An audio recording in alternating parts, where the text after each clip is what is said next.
Well, last week, heartbreaking story in the CBC about a guy that lost a bunch of money in a pre-sale condo. Pre-sale meaning that the condo hasn't been built yet. He bought it pre-construction. This video, I'm going to give you some insight if you're buying pre-construction, what to look out for.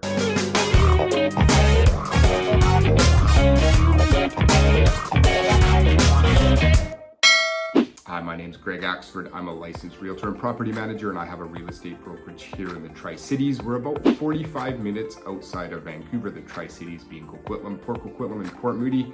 The goal of this channel is to make educational real estate videos for anybody that's thinking about buying, selling, or investing in the marketplace that I'm so fortunate and love to work in. And if you would like to talk a little bit deeper about anything real estate related, there's a link below in the description. That's a calendar link. It will make it very easy for yourself. You can choose a time that's convenient for yourself and we can chat over the phone.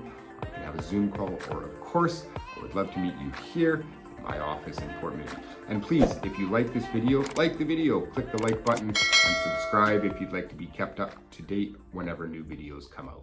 Okay, so let's get into this video. I'm gonna throw it up on the screen here so you can see it as well. I apologize, I am going to be looking down at my computer for this, but this came out last week, January 9th in CBC, titled, "A Wave of Defaults Has Real Estate Lawyers Urging Pre-Sale Buyers to Be Cautious."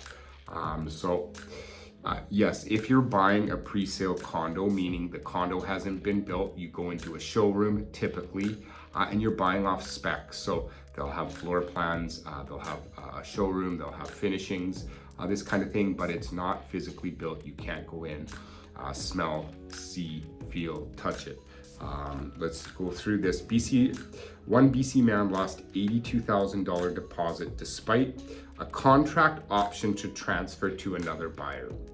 So that's key, and I'll explain a little bit more as we go through this.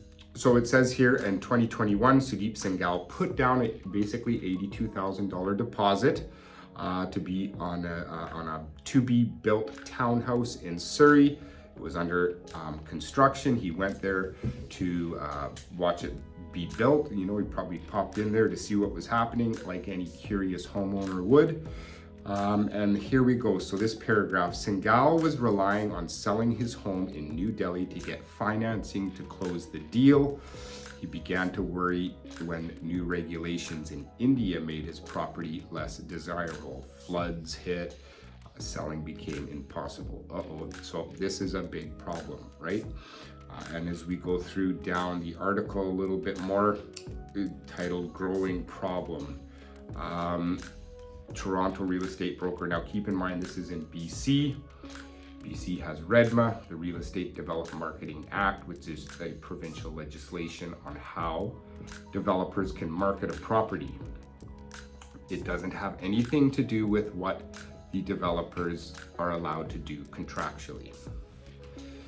Toronto real estate broker Barry Lebeau has not seen this many buyers defaulting in 30 years. And from what I've heard, lawyers that I deal with my clients that are buying or selling real estate, I've heard some of them say that they are definitely have seen some defaults come across the desk where the buyer just can't close on the property because of the higher interest rates, or because the mortgage, they can't get the mortgage for it. So they may have bought it 3 or 4 years ago for $1 million.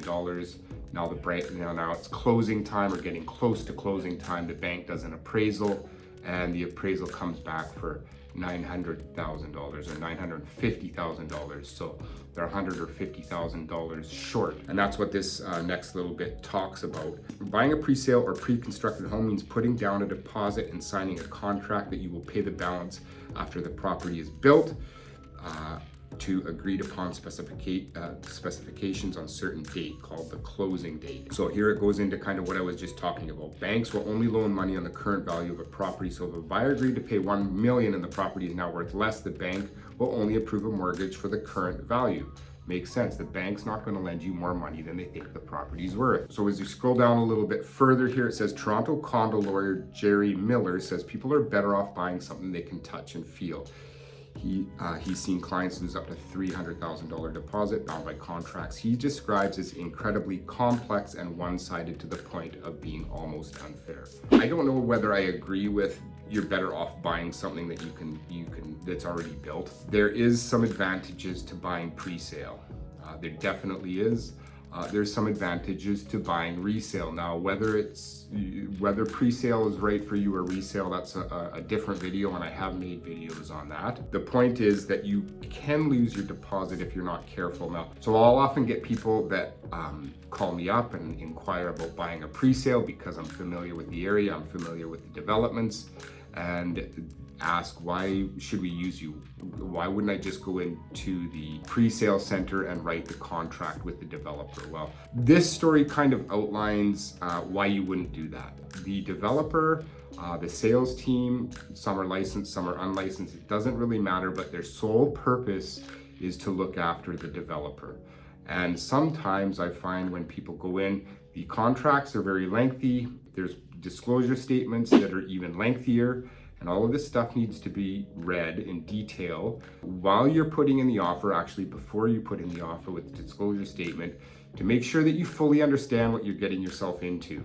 So in this case, this gentleman, and it goes down further in the story to say that he was working with a realtor, but there's a specific clause in the contracts that will be labeled assignment, and will make it very clear on what the assignment details are.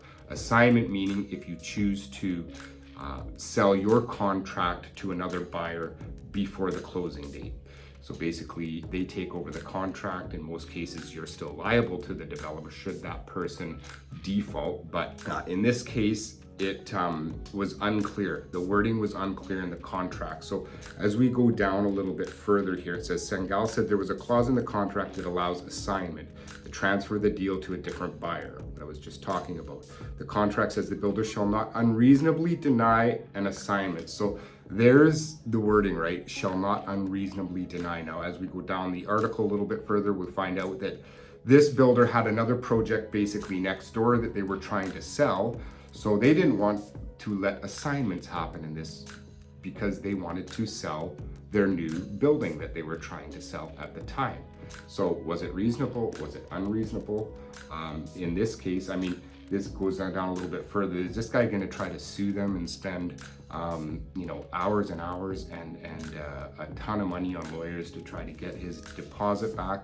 I mean, that'll be up to him, right? But you want to make sure that that assignment, it'll be in the developer's disclosure statement and it'll be in the contract. You want to make sure that you're very clear on what can happen should you decide that you need to assign it. Now, my number one rule for anybody that's thinking about buying a pre-sale, your goal is to close and hold that for 5 years minimum. Okay, you're going to make a little bit of money. If you're buying a pre-sale to try to make money on an assignment, that's a very, very risky move. I don't think it's a great thing to do at all. And as we go down here a little bit further in the article, it says because they were selling an adjacent development, they refused, said Sengal. And Vancouver real estate lawyer explains that reassignments may be seen as competition that might divert prospective buyers away from the properties the developer is selling, which is the case here.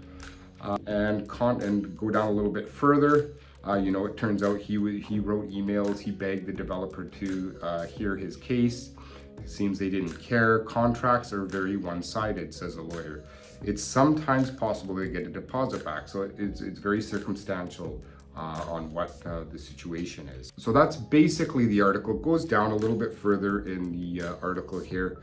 It says that's why the Real Estate Developer Marketing Act, that's REDMA, requires developers to provide a disclosure statement that gives purchasers the right to cancel pre-sale contacts within the first 7 days, so consumers have time to think through their decisions. So basically you can write a contract, you have 7 days to decide whether you want to buy it or not. That's called the rescission period, and they also have that on resale now. It's a 3 business day rescission period. That was implemented last year because the market was so crazy in 2021.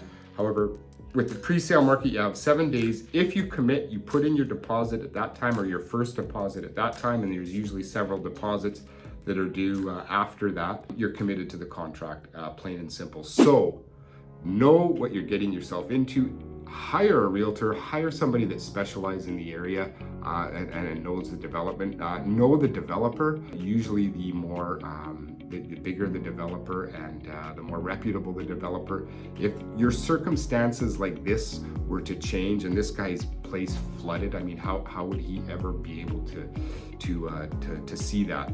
They might be a little bit more lenient if you're working with a bigger developer or somebody that's a little bit more reputable.